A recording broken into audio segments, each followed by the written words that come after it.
Ouais, je t'avais Timonet, c'est Mousson, on se retrouve aujourd'hui pour une nouvelle vidéo. Je vais reprendre la série où je te présentais mes bulletins scolaires. Bah quand j'étais encore scolarisé justement. J'aime beaucoup ce type de contenu parce que moi ça m'oblige à aller chercher dans mes souvenirs. Et surtout sur cette année, c'est passé plein de trucs intéressants. Justement, on va s'intéresser à mon année de CM2. Pour ceux qui n'ont pas suivi, l'année de CM2, c'est là où je m'étais tapé contre un pélo durant le carnaval, je te replace la vidéo ici. C'était là aussi où j'avais fait virer une prof parce qu'elle arrêtait pas de nous faire la misère, etc. Voilà, il s'est passé beaucoup de choses. Mais surtout dans ma scolarité, j'étais pas du tout aidé par les gens qui m'entouraient. Parce que c'était dans cette classe où il y avait que des gens turbulents. T'avais des pélos qui faisaient exploser des pétards dans la salle. Pendant les cours, ça m'avait placé à côté d'une gamine colérique qui arrêtait pas de faire voler ses affaires dans la salle quand elle était contrariée. Donc à chaque cours, il y avait son lot d'ambiance, son lot d'embrouille, etc. C'était incroyable. Dès que j'ai ouvert la bouche, le ciel s'est assombri. On a lancé les dos tensés, je suis entouré de sales zombies. Adepte du multiclonage, dans le rap y'a que des pâles copies. J'arrive comme une invocation, j'atterris là, j'ai pas compris. Une fois, cette gamine colérique, je m'étais vraiment embrouillé avec elle parce qu'elle avait fait voler ma trousse. Je l'avais insulté de tous les noms en plein cours d'histoire. En plus, c'était avec un prof qui m'aimait pas du tout et pareil, il était énervé, il faisait la misère à tout le monde, il nous insultait pour rien. Donc le pélo, il m'a convoqué à son bureau. J'arrive, il me demande ce qui s'est passé et je sais pas, j'ai craqué. En primaire, je lui ai dit, bah c'est cette femme-là, elle me casse les couilles. Je vais pas terminer, mais t'as compris. Il m'a regardé choqué. Il m'a insulté, il m'a dit retourne à ta place, barre-toi de là. Et ce pélo, c'était cher un racelard. Il m'avait fait cher des histoires pendant l'année, surtout durant un voyage scolaire. Mais ça, je te le raconterai dans une autre vidéo anecdote. Bref, revenons à nos moussons, on est là pour parler bulletin scolaire. Et en CM2, c'est là où tu sentais que tu rentrais vraiment dans la cour des grands. Parce que déjà, tes notes, elles étaient plus sur 10, mais elles étaient sur 20. Donc, je sais pas, moi je regardais, c'était impressionnant quand même. Comme d'habitude, je te présente ma prof, elle s'appelait Madame Ray. Et elle était un peu chelou. Déjà, c'était une crème, super gentille, elle faisait un sacré taf de prof. Par contre, elle avait des manies un peu bizarres. Tu vois, quand elle sentait qu'un élève était malade, qu'il avait de la fièvre, et bah pour vérifier sa fièvre, elle calait ses vieilles lèvres baveuses sur son front. Moi, une fois, elle a voulu faire ça, frère, je lui ai dit enlève ta main, tu fais quoi? On se connaît pas, cousine, qu'est-ce que t'as? Imagine-toi l'image, s'il te plaît. Tu regardes ta prof de haut comme ça, et tu la vois s'approcher avec des vieilles lèvres de lipoutou, là. Mais laisse-moi tranquille, pourquoi tu veux me donner tes microbes? Je suis pas malade. Comme dans chaque vidéo, je t'invite à partager tes meilleurs jeux de mots avec Madame Ray. Ouais, il y en a plein, ils sont drôles. J'essaierai de te placer les matières à l'écran, mais en résumé, t'avais histoire géo, sciences, français et mathématiques. Sur le premier bilan, je suis étonné, je découvre que j'étais un bon élève. J'avais 14,38 de moyenne. Bah, c'est très bien, j'ai envie de te dire. Par contre, regarde ce qu'elle m'a mis dans les commentaires. Je te lis le premier bilan en direct. Résultat assez bon, donc là ça va, on est d'accord. Mais il pourrait être bien meilleur si Mousson s'en donnait la peine. Améliorer l'attention en classe. Pourquoi à chaque fois qu'il y a un truc positif, t'es obligé de le détruire en m'insultant derrière, s'il te plaît? En vrai, les profs, ils cherchent la merde de partout. Ils veulent pas voir que le positif, ils sont obligés de rajouter un truc. Surveiller l'attention en classe. Mais mes parents, pareil, ils vont lire ça, ils vont croire que j'ai jamais rien écouté, que je suis là, je fais des saltos arrière durant les cours, etc.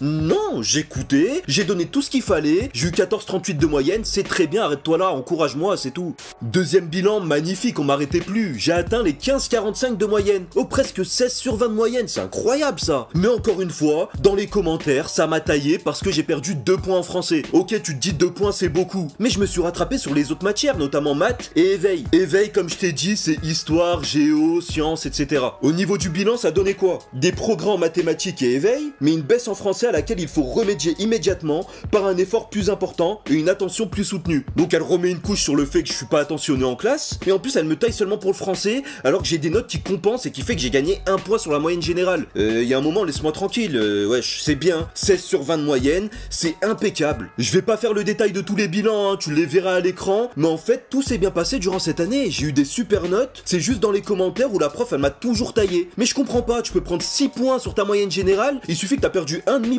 en EPS, et ben ça va s'attarder là-dessus et ça va t'insulter. Sur le dernier bilan, en gros ça me sort qu'il faut améliorer sa concentration pour éviter les étourderies. Mais j'ai jamais compris les conseils qu'on me donne avant de changer d'établissement. Tu crois que je vais t'écouter, cousine? Je pars de là, ça y est, c'est une feuille blanche, je reprends ma scolarité du début, ça y est, je me barre de la primaire, je vais rentrer au collège. Tu crois vraiment que je vais écouter tes vieux conseils? C'est fini, on repart d'une feuille blanche vierge, je vais reprendre ma scolarité du début et je vais essayer de me prendre en main. Mais tes conseils, j'ai pas le temps, on m'a gardé pour toi. Ce qui m'a vraiment aidé durant cette année, c'est que mes parents ils m'avaient inscrit en études. Et c'était quoi à l'époque? En gros, directement après tes cours, bah tu partais dans une salle de permanence, hein, comme ils appellent ça au collège, et le but c'était déjà de faire tes devoirs, et en plus t'étais aidé. Il y avait un prof qui était là pour te conseiller, pour te dire quand tu faisais de la merde, et pour surveiller surtout que tu restes concentré, que tu termines tout ton taf. Ça c'était halal, parce que moi en rentrant chez toi, tu savais qu'il y avait rien à faire, tes parents ils avaient confiance parce qu'ils savaient que t'avais été épaulé par des profs, et justement bah ça m'a aidé pour la concentration, pour réviser, etc. C'était impeccable. Par contre c'était la prison, ça cassait la tête parce que t'avais un prof juste en face de toi. Ça veut dire le pélo, tu sentais son souffle. Tu respirais, il te disait de fermer ta gueule, tu pouvais rien faire. Donc oui, pour l'apprentissage, c'est très bien, mais psychologiquement, on devient déstabilisé derrière. Le CM2, c'était quand même l'année avec le plus d'enjeux, parce que c'est là on validait si t'étais apte à rentrer au collège. Surtout que c'était le début des vrais examens. T'avais un petit examen en fin d'année qui ressemblait un peu au brevet, et c'était pour valider tes acquis. Malheureusement, je peux pas t'afficher les notes de l'examen parce que je les ai perdues. Mais si j'en suis là aujourd'hui, t'inquiète, je l'ai eu, frérot, tranquille. J'ai pu passer en 6ème, mais la seule chose qui a fait douter les profs, c'est qu'en fait, j'avais des très bonnes notes, mais j'étais toujours en dessous de la moyenne de classe. Mais il y a un moment, faut arrêter, j'avais des surdoués ou quoi? En dessous de la moyenne de classe en ayant presque 16/20, ça existe où ça? C'est à ce moment-là aussi que j'ai pris une décision qui allait avoir une putain d'influence sur toute ma scolarité jusqu'en terminale. Toute mon année de CM2, on nous faisait une initiation aux langues vivantes. Il y avait quoi? Il y avait l'anglais, l'espagnol et l'allemand. Bah moi personnellement,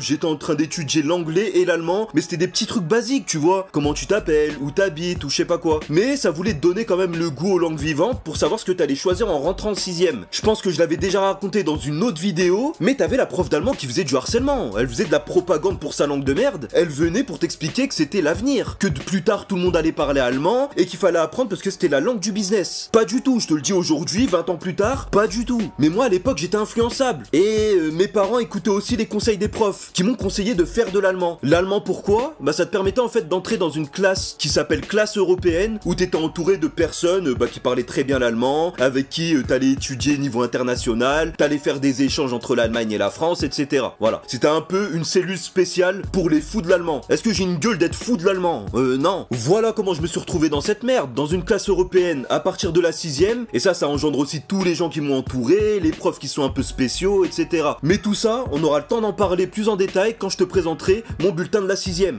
On arrive à la fin de cette vidéo, c'était Mousson, j'espère qu'elle t'a plu. Si c'est le cas, comme d'habitude, tu likes, tu commentes, tu partages à tes potes, et surtout tu me rejoins sur tous les réseaux sociaux. Mousson TV, Mousson TV, Mousson TV. Allez, ciao.